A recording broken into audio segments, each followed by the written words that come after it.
Matapos ang maling bangkay na naiuwi sa isang pamilya, kumpirmadong hawak na nila ang tunay na labi ng isang overseas Filipino worker na namatay sa Kuwait.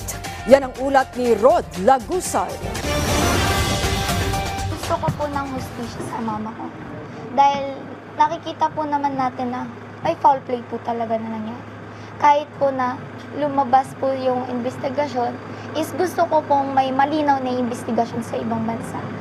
Sana hustisya talaga at hindi lang magiging kwento to na porket nalibing na tapos na, hindi po. Sana patunayan yung lahat ng mga pinangako nyo sa amin. Ito ang panawagan ng mga anak ni Jenny Alvarado, ang overseas Filipino worker na namatay sa Kuwait. Positibo nilang kinilala ang labi ng kanilang ina na naiuwi kahapon. Matapos na ibang bangkay ang una nang naibigay sa pamilya ni Alvarado, na inako naman ni Migrant Workers Secretary Hans Leo Kakdak ang responsibilidad sa nangyari. Sa ngayon po kasi, mahirap po magsalita ng tapos. Pero po, nakita po namin sa katawan niya is maraming pasa.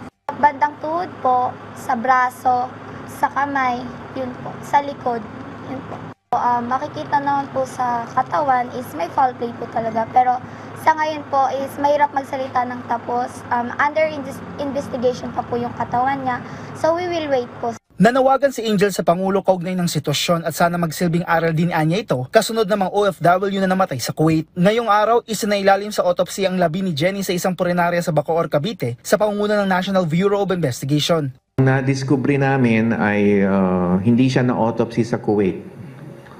But on my part, pinopoint out nga yun ng family sa akin kagabi.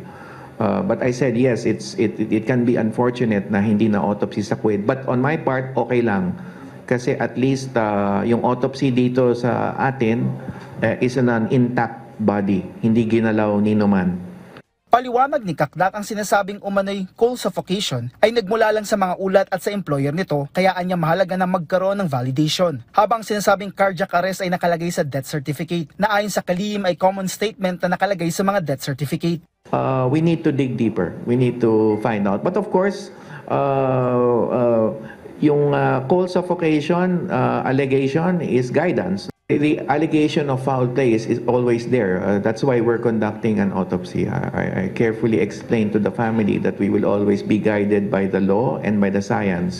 Habang hinihintay naman nila ang police report mula sa Kuwait kung saan natagpuan ang labi ni Jenny at 2 pang Nepali nationals sa bahay bakasyonan ng kanilang employer. Iniimbestigahan na rin ng DMW ang posibleng pagkukulang ng service provider kasunod ng pagkakamali sa naiuwing bangkay sa Pilipinas, na tinitingnan na rin ng kanilang abogado. Habang kasunod naman ang usapin kung sakaling magpapatupad ang deployment ban sa Kuwait, nire-review na rin ang kagawaran ng pagiging epektibo ng mga kasalukuyang requirement ng deployment sa Kuwait. Ang pakiusap ko muna,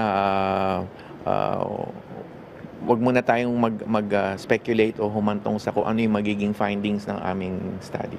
So we will get there, no? Kapag ang imposition natin is more stringent measures, then we will also come up with our accompanying adjustment solutions. Mula dito, magmumula kung hihigpitan ng requirements o maglalagay ng mas mahigpit na patakaran. Rod Lagusad para sa Pambansang TV sa Bagong Pilipinas.